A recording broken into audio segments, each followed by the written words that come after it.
शिव सांब जया जन्म पार्वती पति शिव हर हर महादेव। सद्गुरु मल्लिकार्जुन महाराज की जय। श्री मरुड़ सिद्धेश्वर महाराज की जय। चौडेश्वरी माता की जय। सकल साधु संत महाराज की जय। शिव सांब जया जन्म पार्वती पति शिव हर हर महादेव। मूकं करोति वाचालं पंगुं लंघयते गिरिं यत्कृपाः तमहं परमानंद वंदे माधव। ಯಾರ ಕರುಣೆ ಇದ್ದರೆ ಮೂಕನಿಗೆ ಮಾತನಾಡುವಂತ ಶಕ್ತಿ ಬರುತ್ತದೆಯೋ, ಯಾರ ಕರುಣೆ ಇದ್ದರೆ ಕಾಲಿಲ್ಲದ ಕುಂಟನೂ ಸಹ ಪರ್ವತವನ್ನು ಹತ್ತುವಂಥವನಾಗ್ತಾನೋ ಅಂತ ಕರುಣೆಯ ಸಮುದ್ರನಾಗಿರುವಂತಹ ಸದ್ಗುರುದೇವನಿಗೆ ಅನಂತ ಕೋಟಿ ಶರಣೆಂದು, ಗ್ರಾಮಾಧಿಪತಿಗಳಾಗಿರುವಂತಹ ಮಲ್ಲಿಕಾರ್ಜುನ ಮರಳಾರಾಧ್ಯರ ಅಡಿದಾವರಿಗಳಿಗೆ ಶರಣೆಂದು, ಜಗನ್ಮಾತೆ ಚೌಡೇಶ್ವರಿ ದೇವಿಯ ಅಡಿದಾವರಿಗಳಿಗೂ ಕೂಡ ಶರಣೆಂದು,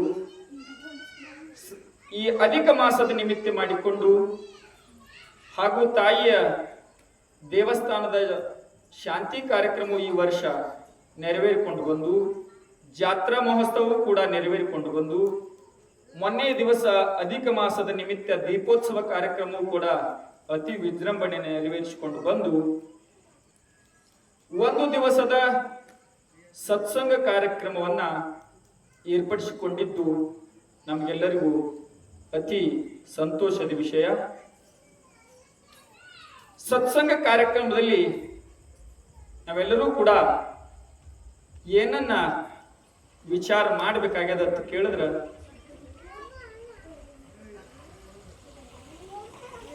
ತಮಗೆಲ್ಲರಿಗೂ ಕೂಡ ನಿಜಗುಣರ ಶಾಸ್ತ್ರ, ಶರ್ಪಭೂಷಣರ ಶಾಸ್ತ್ರ, ಮಹಲಿಂಗ ರಂಗಕವಿಯ ಶಾಸ್ತ್ರ ಇದನ್ನೆಲ್ಲಾನು ಒಂದೇ ದಿವಸ ಹೇಳಿದ್ರೆ ನಿಮಗೆ ತಿಳಿಯಂಗೂ ಇಲ್ಲ, ಒಂದೇ ದಿವಸ ನಾ ಹೇಳಿದ್ರೆ ಅದು ಮುಗ್ಯಾಂಗೂ ಇಲ್ಲ.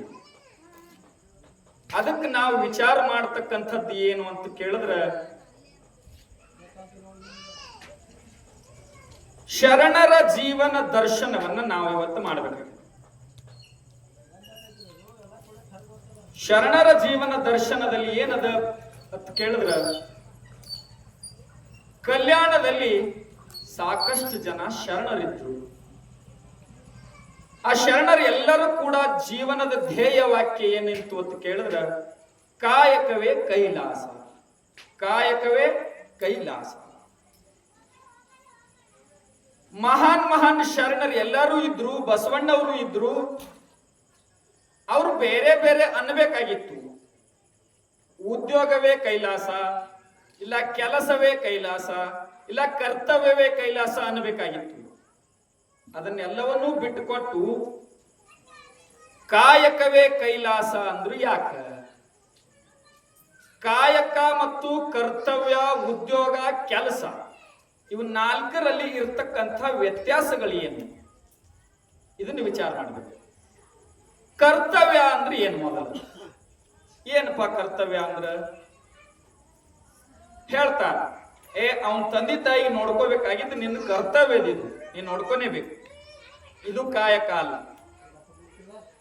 ಹೆಂಡ್ರು ಮಕ್ಕಳಿಗೆ ಸಲುವುದು ಇದನ್ನು ನಿನ್ನ ಕರ್ತವ್ಯನೇ, ಇದನ್ನು ಕಾಯಕ ಆಗಂಗಿಲ್ಲ. ಇದು ಕಾಯಕ ಅಲ್ಲ, ಇದು ಕರ್ತವ್ಯನೇ. ನೀ ಮಾಡ್ಲೇಬೇಕಾಗಿರುವಂತ ಕರ್ತವ್ಯ, ಅವರು ಕರ್ತವ್ಯ ಅಂದ್ರು. ನೀ ಮಾಡ್ಬೇಕಾಗಿರುವಂತ ಒಂದು ಧರ್ಮದ ಕೆಲಸ ಕರ್ತವ್ಯ. ಇನ್ನು ಉದ್ಯೋಗ, ಉದ್ಯೋಗ ಅಂತ ಎದಕ್ಕಂದ್ರು,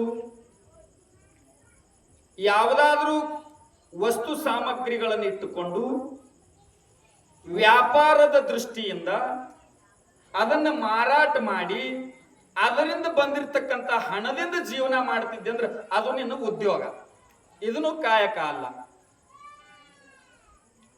ಇನ್ನು ಕೆಲಸ, ಒಬ್ಬನಲ್ಲಿ ನೀನು ದುಡಿಲಿಕ್ಕೆ ಒಬ್ಬ ಆಳಾಗಿ, ಒಬ್ಬ ಕೂಲಿಯವಾಗಿ ದುಡಿಲಿಕ್ಕೆ ಹೋಗ್ತಿ, ದುಡಿತಿ ಚಂತಾನ. ನೀನು ಕೆಲಸ ಮುಗಿದ ಕೂಡಲೇ ಆ ಮಾಲೀಕ ನಿನಗ ನಿನ್ನ ದುಡತಿಗೆ ಯೋಗ್ಯವಾದಂಥ ಹಣವನ್ನು ಕೊಡ್ತಾನ, ಪಗಾರ ಕೊಡ್ತಾನ. ಅದು ತಗೊಂಡು ಮನೆಗೆ ಬಂದು ನೀನು ಜೀವನ ಮಾಡ್ತಿದ್ದೆ ಅಂದ್ರೆ ಅದು ನಿನ್ನ ಕೆಲಸ, ಕಾಯಕ ಅಲ್ಲ.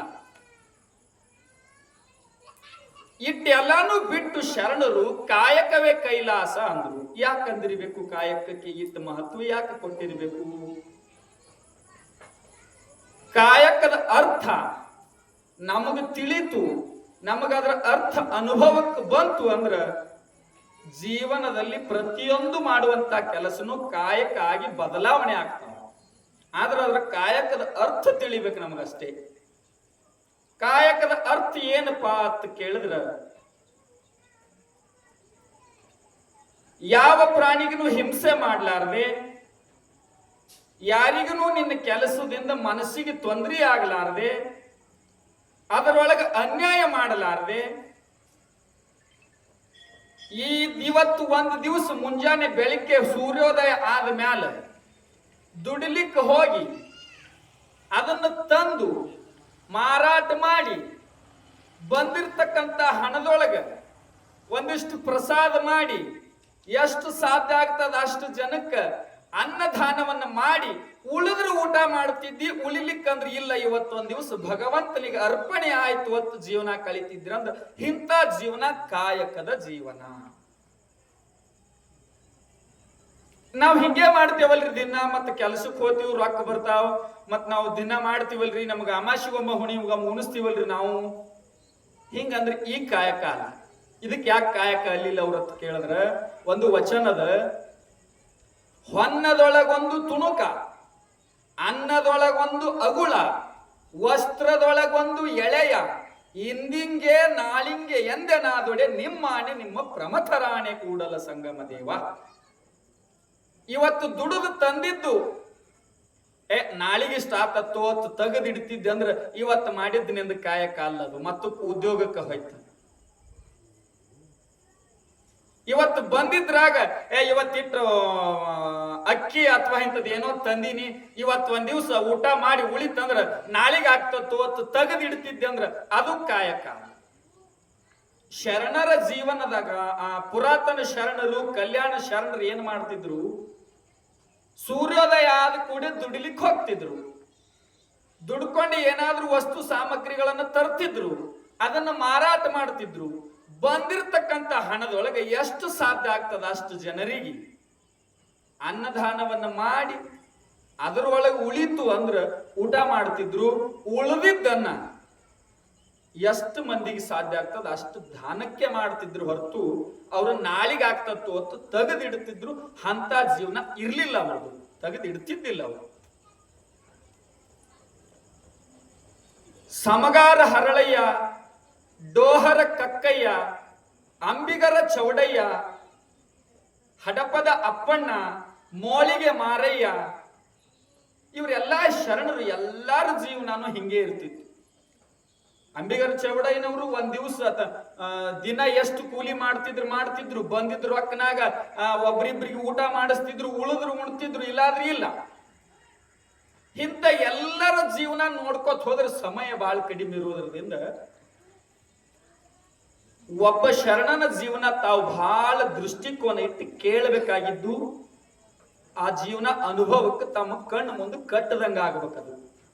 ಯಾರಿರ್ಬೋದು ಅಂತ ಶರಣ ಅಂತ ಕೇಳಿದ್ರ, ಮೇದಾರ ಕೇತಯ್ಯ ಅಂತ ಒಬ್ಬ ಶರಣ. ಅವನ ಹೆಂಡತಿ ಸುಶೀಲಿ. ಸತಿಪತಿಗಳಿಬ್ಬರ ಭಕ್ತಿ ಎಂತಾದಿತ್ತು ಅಂತ ಕೇಳಿದ್ರ,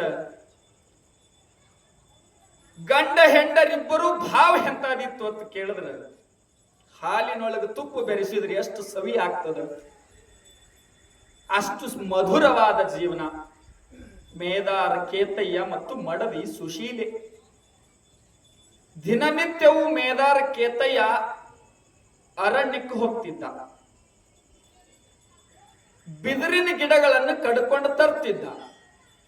ಅದರನ್ನು ಸವರಿ ಆ ಬಿದಿರಿನ ಕಡ್ಡಿಗಳಿಂದ ಮರ, ಬುಟ್ಟಿ, ಕಲ್ಯಾಣದ ಶರಣರಿಗೆ ಏನೇನು ವಸ್ತು ಸಾಮಗ್ರಿಗಳು ಬೇಕಾಗ ಅವು ಬಿದಿರಿನಿಂದ ತಯಾರು ಮಾಡ್ತಿದ್ದ. ಸಂತಿಗೆ ಒಯ್ದು ಮಾರುತ್ತಿದ್ದ. ಬಂದಿರ್ತಕ್ಕಂಥ ಹಣದೊಳಗೆ ಪ್ರಸಾದವನ್ನ ತಯಾರು ಮಾಡಿ ಎಷ್ಟು ಸಾಧ್ಯ ಆಗ್ತದ ಅಷ್ಟು ಜನರಿಗೆ ಅನ್ನದಾನವನ್ನ ಮಾಡಿಸಿ ಆಮೇಲೆ ತಾವು ಉಣ್ಣುತ್ತಿದ್ದ. ಅದು ಅನ್ನ ಉಳಿದ್ರ ಇಲ್ಲ ಅಂದ್ರೆ ಇಲ್ಲ. ಹಿಂಗ ದಿನನಿತ್ಯದ ಕಾಯಕ ಇದು. ಒಂದ್ ದಿವ್ಸದಿಂದಲ್ಲ, 2 ದಿವ್ಸದಿಂದಲ್ಲ. ಎಂದ ಅವರು ಕಲ್ಯಾಣಕ್ಕೆ ಬಂದಾರ ಅಂದಿನ ಹಿಡ್ಕೊಂಡು ಕೂಡ ಮೇದಾರ ಕೇತಯ್ಯ ಮತ್ತು ಸುಶೀಲೆ ಇಬ್ಬರು ಕಾಯಕ ಇದೆ. ಒಂದ್ ದಿವ್ಸ ಸೂರ್ಯ ಉದಯ ಆಯ್ತು. ಮೇದಾರ ಕೇತಯ್ಯನ ಮನಸ್ಸು ಬಹಳ ಹುಮ್ಮಸ್ಸಿನಿಂದಿತ್ತು. ಎದ್ದ, ಸ್ನಾನ ಪೂಜಾದಿಗಳನ್ನ ಮಾಡಿಕೊಂಡ ಅರಣ್ಯಕ್ಕೆ ಹೋದ, ಗುಡ್ಡಕ್ಕೆ ಹೋದ, ಬಿದಿರು ತರಬೇಕು ಅಂತ ಹೇಳಿ. ಅವತ್ತಿನ ದಿವಸ ಮೇದಾರ ಕೇತಯ್ಯನ ಪರೀಕ್ಷೆ ಮಾಡವದಾನ ಭಗವಂತ. ಹೆಂಗ ಪರೀಕ್ಷೆ ಮಾಡ್ತಾನ? ಕೇತಯ್ಯ ಗುಡ್ಡಕ್ಕೆ ಹೋದ, ಬಿದಿರು ಕಡಿಲಿಕ್ಕೆ ಒಂದು ಕಚ್ಚ ಹಾಕದ. ಆ ಬಿದಿರು ಕಚ್ಚ ಹಾಕದ ಕೂಡಲೇ ಆ ಬಿದಿರು ಒಳಗಿಂದು ಬಂಗಾರದ ರೊಕ್ಕ ಉದುರ್ಲಿಕ್ಕತ್ತು. ಭಗವಂತ ಪರೀಕ್ಷೆ ಮಾಡವದಾನ. ಆ ಬಿದಿರಿನ ಒಳಗಿಂದು ಚಿನ್ನದ ರೊಕ್ಕ ಬೀಳಕತ್ತು.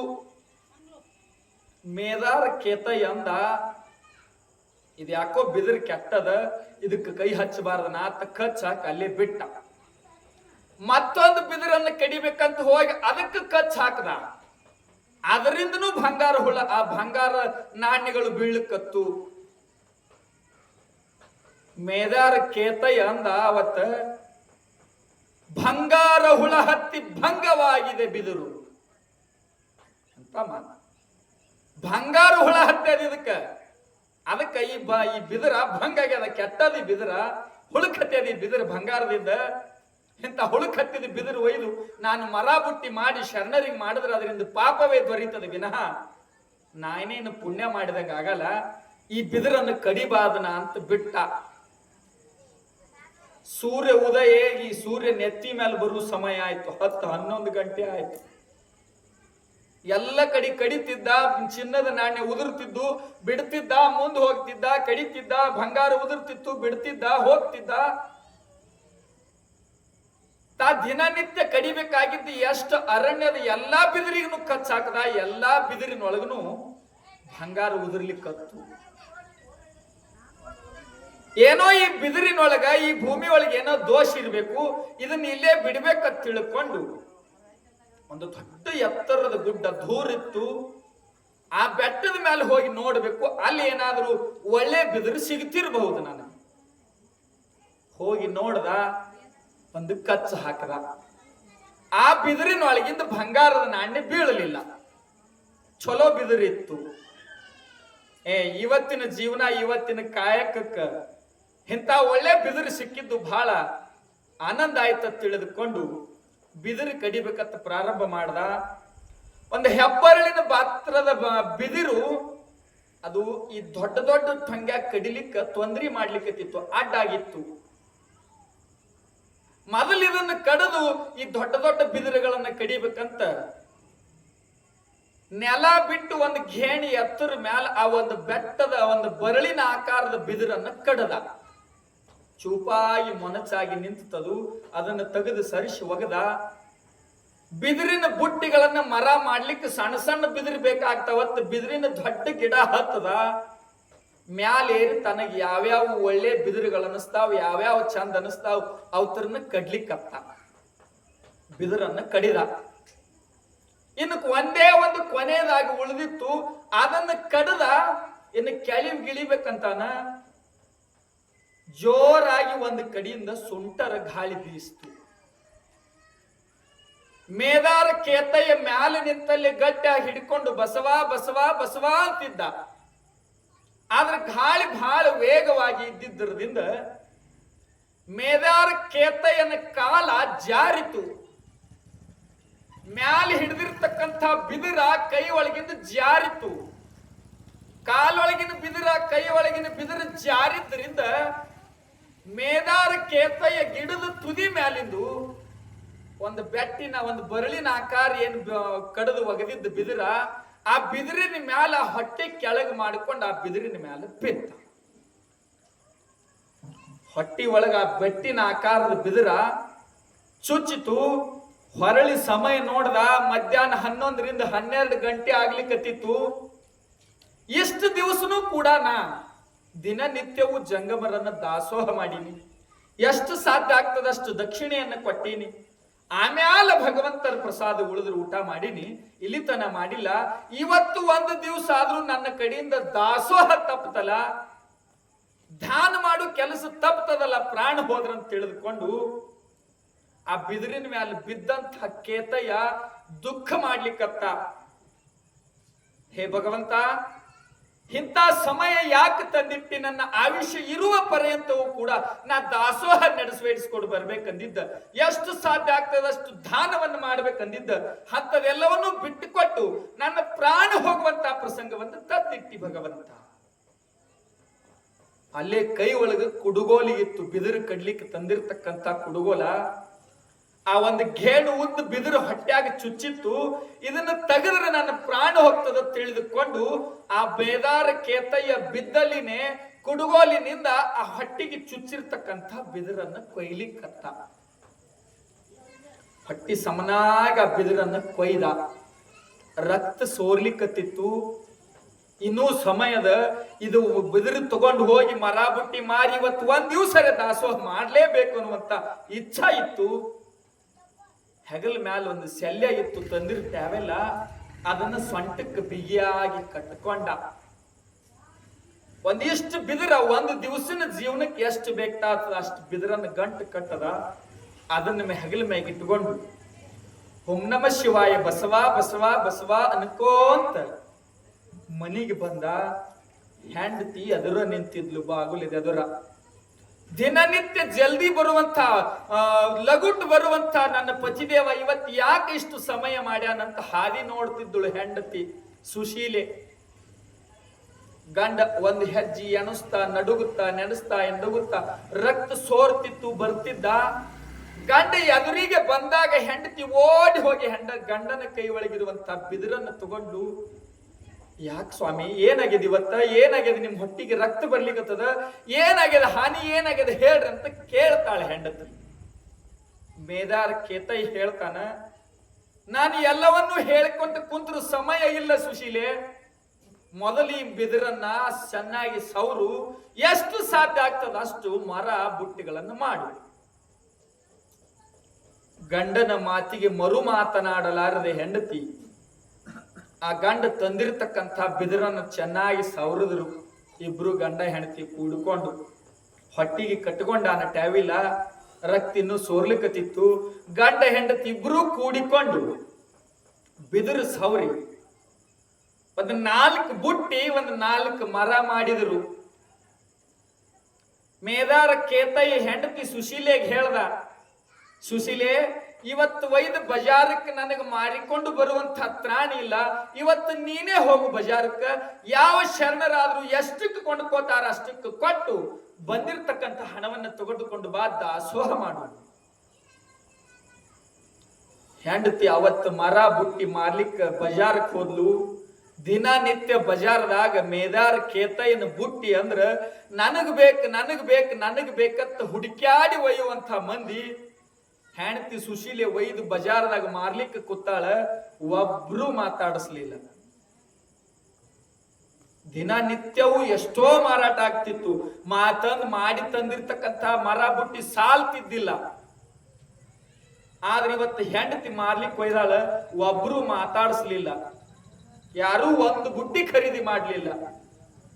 ಸಮಯ 2 ರಿಂದ 3 ಗಂಟೆ ಆಗ್ಲಿಕ್ಕತ್ತಿತ್ತು. ಒಬ್ಬ ಶರಣ ಬಂದ. ಮರ ಬುಟ್ಟಿ ಎಷ್ಟಕ್ಕೆ ಕೊಡ್ತಿ ಅಮ್ಮ ಅಂತ ಕೇಳ್ದ. ಅಪ್ಪ ನೀವು ಎಷ್ಟಕ್ಕೆ ಕೊಟ್ರು ನಾನು ಕೊಡ್ತೀನಿ, ಅಷ್ಟು ಇವತ್ತರನ್ನ ಖರೀದಿ ಮಾಡಿ. ಅವಾಗಿನ ಕಾಲಕ್ಕೆ ಬೆಳ್ಳಿ ನಾಣ್ಯದ ವ್ಯಾಪಾರ. ಒಂದು 3-4 ನಾಣ್ಯ ಕೊಟ್ಟು 1-2 ಮರ 1-2 ಬುಟ್ಟಿಗಳನ್ನ ಖರೀದಿ ಮಾಡ್ದ ಆ ಶರಣ. ಆ 1-2 ಬೆಳ್ಳಿ ನಾಣ್ಯ ತಗೊಂಡು ಮನಿಗೆ ಬಂದ್ಲು. ಮೇದಾರ ಕೇತಯ್ಯ ಹೇಳ್ದ, ಹೋಗು ಸುಶೀಲೆ, ಇದಕ್ಕೆ ಎಷ್ಟು ಬರ್ತದ ಅಷ್ಟು ದಾಸೋಹಕ್ಕೆ ವ್ಯವಸ್ಥೆ ಬೇಕಾಗಿರುವಂತ ದವಸ ಧಾನ್ಯಗಳನ್ನು ತಗೊಂಡು ಬಾ. ಹೋಗಿ ದವಸ ಧಾನ್ಯಗಳು ತಂದಳು. ಪ್ರಸಾದ ಮಾಡು ಸುಶೀಲೆ. ಆಗ್ಲಿ ಅಂತ ಪ್ರಸಾದ ರೆಡಿ ತಯಾರು ಮಾಡಿದ್ರು ಗಂಡ ಹೆಂಡತಿ ಇಬ್ರು ಕೂಡಿಕೊಂಡು. ಮೇದಾರ ಕೇತಯ್ಯ ಇನ್ನೂ ತ್ರಾಸ ನಡೆದಿತ್ತು, ರಕ್ತ ಸೋರ್ತಿತ್ತು. ಪ್ರಸಾದ ವ್ಯವಸ್ಥೆ ರೆಡಿ ಆಯ್ತು. ಹೋಗು ಕಲ್ಯಾಣದಲ್ಲಿ ಎಷ್ಟು ಜನ ಶರಣರದಾರ ಅಷ್ಟು ಜನರನ್ನ ನಮ್ಮ ಮನೆಗೆ ಇವತ್ತು ಕೊನೆಯ ದಿನದ ದಾಸೋಹ ಅಂತೇಳಿ ಕರೆದುಕೊಂಡು ಬಾ ಹೋಗಂತ ಹೆಂಡತಿನ ಕಳಿಸಿದ. ಸುಶೀಲೆ ಹೋಗಿ ದಾಸೋಹಕ್ಕೆ ಶರಣರನ್ನ ಕರ್ಲಿಕ್ಕತ್ಲು. ದಿನ ಬರೋರ್ಕಿಂತ 18 ಮಂದಿ ಹೆಚ್ಚಿಗೆ ಬಂದ್ರು ಮನೆಗೆ. ಅವತ್ತು ದಾಸೋಹ ಬಂದಾಗ ಗಂಡ ಹೆಂಡತಿ ಇಬ್ರು ಮಾತಾಡ್ತಾರ. ಬರುವುದೇ ಒಂದು 2 ಬೆಳ್ಳಿ ನಾಣ್ಯದ ದಾಸೋಹ ಅಂದ್ರೆ ಒಂದು ಇಬ್ರು ಊಟ ಮಾಡುವಷ್ಟು ಪ್ರಸಾದ ರೆಡಿ ಆಗಿತ್ತು. ಅಂತ ದಿವಸ 18 ಮಂದಿ ಶರಣರು ನಮ್ಮ ಮನೆಗೆ ಪ್ರಸಾದ ಬಂದಾರ. ನೀಡುವಂತ ಟೈಮ್ದಾಗ, ನೀಡುವಂತ ಸಮಯದಾಗ ಪ್ರಸಾದ ಆಯ್ತು ಅಂತ ಯಾವ ಬಾಯಿಂದ ಹೇಳಿನ, ನಾ ಏನ್ ನೀಡಂಗಿಲ್ರಿ, ಬೇಕಾದ್ರೆ ನೀವೇ ನೀಡ್ರಿ, ಅದನ್ನು ತಂದು ಕೊಡ್ತೀನಿ ಮಾತ್ರನ ಅಂತ ಹೇಳಿದ್ಲು ಹೆಂಡತಿ. ಆಗ್ಲಿ ಸುಶೀಲೆ, ನಾನ್ ನೀಡ್ತೀನಿ, ಭಗವಂತ ನನ್ನ ಅರಮನೆ ಒಳಗೆ ಅದಾನ, ನೀ ವಿಚಾರ ಮಾಡಬೇಡಿ, ಇದು ಇದ್ದಿರ್ತಕ್ಕಂತ ಪ್ರಸಾದಗಳು ಎಲ್ಲರಿಗೂ ಸಾಲುವಟ್ಟಾಗ್ತದ. ಆಗ್ಲೇ ತಿಳ್ಕೊಂಡು ಗಂಡ ಬಡಿಸ್ಲಿಕ್ಕೆ ನಿತ್ತ, ನೀಡ್ಲಿಕ್ಕೆ ನಿತ್ತ. ಹೆಂಡತಿ ಸುಶೀಲೆ ಒಳಗಿನ ಮನಿ ಒಳಗಿಂದ ತಂದು ಕೊಡ್ಲಿಕ್ಕತ್ತಳು ಗಂಡನ ಕೈ ಒಳಗ, ನೀಡ್ಲಿಕ್ಕತ್ರು. ದಿನ ಎಷ್ಟು ಜನ ಊಟ ಮಾಡ್ತಿದ್ರು, ಅದಕ್ಕಿಂತ 18 ಜನ ಹೆಚ್ಚಿದ್ರು. ಇಬ್ರು ಊಟ ಮಾಡುವಂತ ಪ್ರಸಾದದೊಳಗೇನೆ ಹೆಚ್ಚಿಗೆ ಬಂದಿರುವಂತ ಶರಣರು ಎಲ್ಲರೂ ಊಟ ಮಾಡಿ ಇನ್ನೂ ಇಬ್ರು ಊಟ ಮಾಡುವಷ್ಟು ಪ್ರಸಾದ ಮೇದಾರ ಕೇತಯ್ಯನ ಮನಿ ಒಳಗೆ ಉಳಿದಿತ್ತು. ಹೆಂಡತಿ ಹೇಳ್ತಾಳ, ನಿಜ ಅದ್ರಿ, ನಾವು ಮಾಡಿರ್ತಕ್ಕಂತ ಶರಣ ಜೀವನದೊಳಗ ಭಗವಂತ ಇದ್ದಿದ್ದು ಖರೆ ಅದ. ನಾವು ಎಲ್ಲರಿಗೂ ಊಟ ಮಾಡಿಸಿದ ಮೇಲೂ ಕೂಡ ಇನ್ನೂ ಇಬ್ಬರಿಗೆ ಊಟ ಮಾಡಿಸುವಂತ ಪ್ರಸಾದ ನಮ್ಮ ಮನೆಗೆ ಉಳಿದದ್ರಿ ಅಂತ ಗಂಡ ಹೆಂಡತಿ ಇಬ್ಬರು ಮಾತಾಡಿಕೊಂಡ್ರು. ಶರಣರಿಗೆ ತಮ್ಮ ಸಾಧ್ಯವಾದಷ್ಟು ದಕ್ಷಿಣೆಯನ್ನು ಕೊಟ್ಟು ಕಳಿಸಿದರು. ಸೂರ್ಯ ಮುಳುಗು ಸಮಯ ಆಗಿತ್ತು. ಸೂರ್ಯ ಮುಳುಗದ. ಮೇದಾರ ಕೇತಯ್ಯನ ಹೊಟ್ಟೆ ಒಳಗೆ ಚುಚ್ಚಿರುವಂತ ಬಿದಿರು ಇನ್ನೂ ಅಲ್ಲೇ ಇತ್ತು. ಸೂರ್ಯ ಹೆಂಗ ಮುಳುಗ್ತಾ ಮುಳುಗ್ತಾ ತಾಯಿ ಗರ್ಭದಾಗ ಹೋಗ್ತಿದ್ದ, ಹಂಗ ಸೂರ್ಯ ಮುಳುಗದಂಗ ಮೇದಾರ ಕೇತಯ್ಯನ ಪ್ರಾಣ ಪಕ್ಷಿ ಹಾರ್ಲಿಕ್ಕೆ ಪ್ರಾರಂಭ ಮಾಡಿತು. ಒಂದ್ ಹೆಜ್ಜೆ ಸರಿತಾ ಸಂಪೂರ್ಣವಾಗಿ ಸೂರ್ಯ ತಾಯಿ ಗರ್ಭದೊಳಗೆ ಮುಳುಗಿದ. ಮೇದಾರ ಕೇತಯ್ಯನ ಪ್ರಾಣ ಪಕ್ಷಿ ಹಾರಿತು. ಸುಶೀಲೆ ದುಃಖ ಮಾಡ್ಲಿಕ್ಕತ್ತಳು. ದಿನನಿತ್ಯವೂ ದಾಸೋಗ ಮಾಡಿದ್ರು ಕೂಡ ಭಗವಂತ ಕರುಣೆ ಇಲ್ಲೇನು? ಎಷ್ಟೋ ಜನ ಶರಣರನ್ನ ಉದ್ಧಾರ ಮಾಡಿರುವಂತ ಭಕ್ತಿ ಭಾಂಡಾರಿ ಬಸವಣ್ಣ, ಜಗಜ್ಯೋತಿ ಬಸವಣ್ಣ, ಅವನ ಅರಮನೆ ಒಳಗೆ ಬೆಳೆದು ಅವನ ತತ್ವದೊಳಗೆ ನಡೆದಿರುವಂತಹ ಈ ಶರಣರಿಗೆ ಎಷ್ಟು ದುಸ್ಸಾಹಸವಾಗಿರುವಂತಹ ದುರ್ಘಟನೆ ಆಗತಕ್ಕಂಥದ್ದು ನ್ಯಾಯ ಏನು? ಇನ್ನೂ ಎಷ್ಟು ದಿವಸ ದಾಸೋಗ ಸಾಧ್ಯ ಆಗ್ತಿತ್ತು. ಇಷ್ಟು ಮಧ್ಯದಲ್ಲಿ ನೀನು ನಿಂದ್ರಿಸಿದಲ್ಲ ಭಗವಂತ ಅಳುತ್ತಿದ್ದಳು ಹೆಂಡತಿ. ದುಃಖ ಮಾಡಿದಳು. ಬೆಳಿಗ್ಗೆ ಮುಂಜಾನೆ ಸ್ವತ್ತು ಸೂರ್ಯ ಮತ್ತು ಉದಯ ಆಗ್ಲಿಕ್ಕತ್ತ. ಸೂರ್ಯ ಉದಯ ಆಗು ಹೊತ್ತಿಗೆ ಹೂಗಾರ ಮಾದಯ್ಯ ಎಲ್ಲ ಶರಣರ ಮನೆಗೆ ಹೂವ ಪತ್ರಿ ಹಾಕ್ಲಿಕ್ಕೆ ಬರ್ತಿದ್ದ. ಎಲ್ಲಾರ ಮನೆಗೆ ಬರುವಂಗ ಮೇದಾರ ಕೇತಯ್ಯನ ಮನೆಗೂ ಹೂಗಾರ ಮಾದಯ್ಯ ಹೂ ಹಾಕ್ಬೇಕಂತ ಬಾಗ್ಲ ಬಡಿತಾನ. ಯಾರು ಬಾಗ್ಲ ತೆರೀಲಿಲ್ಲ, ತಾನೇ ಬಾಗಿಲು ಒತ್ತಿ ಒಂದ್ ಹೆಜ್ಜೆ ಒಳಗಿಟ್ಟ. ಮೇದಾರ ಕೇತಯ್ಯನ ಹೊಟ್ಟೆ ಒಳಗಿನ ರಕ್ತ ಹರಿದು ಬಂದು ಹೊಸ್ತಲ್ ಕತ್ತಿತ್ತು. ಆ ಹೆಜ್ಜೆ ಆ ರಕ್ತದೊಳಗನೆ ಇತ್ತು. ಬಸವಾಂತ ಎರಡೂ ಕೈಯನ್ನು ಕಿವಿ ಹಿಡ್ಕೊಂಡು ಚೀರಿದ. ಹೂಗಾರ ಮಾದಯ್ಯ ಕೂಗಿದ. ಹೋಗಿ ನೋಡ್ತಾನ, ಗಂಡ ಹೆಂಡರಿ ಇಬ್ಬರ ಪ್ರಾಣ ಇಲ್ಲ. ಗಂಡನ ದುಃಖದೊಳಗೆ ಹೆಂಡತಿನೂ ತೀರಿದ್ದಾಳ. ಹೂಗಾರ ಮಾದಯ್ಯ ಹೋಗಿ ನೋಡ್ತಾನ, ಇಬ್ಬರ ಪ್ರಾಣ ಪಕ್ಷಿ ಇಲ್ಲ, ಉಸಿರಾಟಿ ಇಲ್ಲ. ಎಂತ ಅನ್ಯಾಯ ಆಯ್ತು ಶರಣರಿಗೆ ಅಂತ ಹೇಳಿ ಆ ಮನೆಯಿಂದ ಓಡಿಕೋಂತ ಬಸವಣ್ಣನವರ ಅರಮನೆಗೆ ಬಂದ. ಬಸವಣ್ಣನವರ ಅರಮನೆಗೆ ಬಂದು ಅದೇ ಲಿಂಗ ಪೂಜಾ ಮಾಡಿಕೊಂಡು ಎದ್ದು ಸೂರ್ಯ ನಮಸ್ಕಾರ ಮಾಡ್ಬೇಕಂತ ಹೊರಗೆ ಬರುವಂತಹ ಬಸವಣ್ಣನವರಿಗೆ ಅನ್ಯಾಯವಾಯಿತು. ಗುರುದೇವ ಅನ್ಯಾಯವಾಯಿತು, ಬಸವಣ್ಣ ಅಣ್ಣ ಅನ್ಯಾಯವಾಯಿತು, ಕಲ್ಯಾಣದ ಶರಣರಿಗೆ ಅನ್ಯಾಯವಾಯಿತು. ಬಸವಣ್ಣ ಅವ್ರು ಕೇಳ್ತಾರ ಹೋಗಾರ ಮಾದಯ್ಯನವರಿಗೆ, ಯಾಕೆ ಶರಣರೇ ಏನಾಯ್ತು ಅಂತ ಸಮಯ ಅಂತ ದುರ್ಘಟನೆ ಏನಾಗ್ಯದ? ಅಣ್ಣ, ದಿನನಿತ್ಯವೂ ಕಾಯಕವೇ ಜೀವನ. ಕಾಯಕದಲ್ಲಿನೇ ಸತಿಪತಿಗಳಿಬ್ಬರು ಕಾಲ ಕಾಳುವಂತ ದಂಪತಿಗಳಿಗೆ ದುರ್ಮರಣ ಆಗ್ಯದ. ದಾಸೋಹ ಮಾಡ್ತಕ್ಕಂಥ ದಂಪತಿಗಳಿಗೆ ಅನ್ಯಾಯದ ಸಾವಾಗ್ಯದ. ಇಂಥ ದುರ್ಘಟನೆ, ಇಂಥ ಅನ್ಯಾಯ ಕಲ್ಯಾಣದೊಳಗೆ ಆಗಬಾರದಿತ್ತಣ್ಣ. ನಮ್ಮ ಕಲ್ಯಾಣ ಅನ್ಯಾಯಕ್ಕೆ ಒಳಗಾಯ್ತಂತ ದುಃಖ ಮಾಡ್ಲಿಕ್ಕಂತ ಹೂಗಾರ ಮಾದಯ್ಯ. ಬಸವಣ್ಣ ಅವ್ರು ಕೇಳಿದ್ರು ಯಾಕೆ ಏನಾಗ್ಯದ ಅಂದಾಗ ಮತ್ ಬಸವಣ್ಣ ಅವರು ಹೂಗಾರ ಮಾದಯ್ಯ, ನೀಲಾಂಬಿಕೆ, ಗಂಗಾಂಬಿಕೆ ಎಲ್ಲ ಶರಣರು ಕೂಡಿಕೊಂಡು ಮೇದಾರ ಕೇತಯ್ಯನ ಮನೆಗೆ ಬಂದ್ರು. ಬಂದು ನೋಡ್ತಾರ ಇಬ್ಬರ ಪ್ರಾಣ ಇರ್ಲಿಲ್ಲ. ಬಸವಣ್ಣವರು ಕೂಡ ಒಂದು ಘಳಿಗೆ ಒಂದು ದುಃಖ ಮಾಡಿ ಮನಸ್ಸಿನೊಳಗೆ ನಿಶ್ಚಯ ಮಾಡಿದ್ರು, ಈ ಮೇದಾರ ಕೇತಯ್ಯ ಮಾಡಿರುವಂತಹ ಕಾಯಕದ ಜೀವನ ಸತ್ಯ ಇತ್ತು ಅಂದ್ರೆ, ಅವರು ಮಾಡಿರ್ತಕ್ಕಂಥ ಕಾಯಕ ಸತ್ಯವಾದದ್ದಿತ್ತು ಅಂದ್ರ, ಭಗವಂತ ಅವರ ಕಾಯಕವನ್ನು ನೀನು ಒಪ್ಪಿಕೊಂಡಿದ್ದೆ ಸತ್ಯ ಇತ್ತು ಅಂದ್ರ, ಈ ಇಬ್ಬರೂ ಶರಣ ದಂಪತಿಗಳಿಗೆ ಪ್ರಾಣದಾನವನ್ನ ಮಾಡ ಭಗವಂತ ಅಂತ ಕುಂತ್ಕೊಂಡು ಭಗವಂತಗೆ ಬೇಡಲಿಕ್ಕತ್ತರು. ಎಲ್ಲ ಶರಣರು ಭಗವಂತಗೆ ಬೇಡಿದಾಗ ಬಸವಣ್ಣವರು ಕುತ್ಕೊಂಡು ಲಿಂಗ ಪೂಜಾ ಮಾಡಿಕೊಂಡ್ರು. ಲಿಂಗ ಪೂಜಾ ಮಾಡಿಕೊಂಡು ಆ ಲಿಂಗದ ಮೇಲಿರುವಂತ ಪತ್ರಿ ಹೂವ ಮಂತ್ರದ ಅಂದು ತೊಳೆದಿರುವಂತ ಆ ಲಿಂಗ ಪೂಜಾ ಮಾಡಿರುವಂತ ನೀರನ್ನ ಆ ಇಬ್ಬರು ದಂಪತಿಗಳ ಮೇಲೆ ಚಿಮ್ಮಿಕಿಸಿದಾಗ ಮಲ್ಕೊಂಡ ಅವ್ರು ಹೆಂಗ ಹೇಳ್ತಾರ ಹಂಗ ಇಬ್ಬರು ಶರಣರು ಎದ್ದು ಕುಂತರು. ಇಬ್ಬರು ಶರಣರು ಎದ್ದು ಕುಂತಾಗ ಬಸವಣ್ಣವ್ರು ಅಂದ್ರು, ಕಲ್ಯಾಣ ಶರಣರು ಮಾಡಿರುವಂತ ಕಾಯಕ ಸತ್ಯ, ಕಲ್ಯಾಣ ಶರಣರ ಕಾಯಕದ ಜೀವನ ಸತ್ಯ. ಇಂಥ ಸತ್ಯದ ಜೀವನ ಭೂಮಿಯ ಮೇಲೆ ಶರಣರಂತೆ ಮತ್ತಾರು ಬದುಕಲಿಕ್ಕೆ ಸಾಧ್ಯ ಇಲ್ಲ. ಇದು ಕಾಯಕದ ಜೀವನ, ಇದು ಕಾಯಕದ ಜೀವನ. ಈ ಪ್ರಸಂಗ, ಈ ಸಮಯ ಯಾಕೆ ಬಂದಿತ್ತು ಹೇಳುವುದಂದ್ರ, ಉದ್ಯೋಗ, ಕೆಲಸ, ಕರ್ತವ್ಯ, ಕಾಯಕ ಅಂತೇನದಲ್ಲ, ಉದ್ಯೋಗ ಒಂದಿನ ಕೈ ಬಿಡಬಹುದು, ಕೆಲಸ ಅದು ಒಂದಿನ ಕೈ ಬಿಡಬಹುದು, ಕರ್ತವ್ಯ ಒಂದಿನ ಎಷ್ಟು ಸಾಧ್ಯ ಆಗ್ತದ ಅಷ್ಟು ಮಾಡಿ ಮುಗಿಸಬಹುದು. ಆದ್ರೆ ಈ ಕಾಯಕ ಅನ್ನೋ ಜೀವನ ಅದಲ್ಲ, ಇದು ಯಾರನ್ನು ಕೂಡ ಅನ್ಯಾಯಕ್ಕೆ ಒಳಗೆ ಮಾಡಿಲ್ಲ. ಅನ್ಯಾಯ ಮಾಡಲಾರದೆ ಇರುವಂಥದ್ದು ಕಾಯಕ. ನಾವು ದಿನನಿತ್ಯ ಜೀವನದಲ್ಲಿ ನಮ್ಮ ಕಾಯಕ ಎಂತಾದ್ ಮಾಡ್ಲಿಕ್ಕತ್ತೀವಿ ನಾವತ್ತು ಕೇಳಿದ್ರ, ಒಬ್ಬನಿಗೆ ಅನ್ಯಾಯ ಮಾಡುವುದು, ನಮ್ಮ ಜೀವನ ಸುರಕ್ಷಿತವಾಗಿರ್ಲಿ ಅಂತ ಬೇಡ್ಕೊಳ್ಳುವುದು. ಹಂಗಾಗ್ಲಿಕ್ಕತ್ತದ.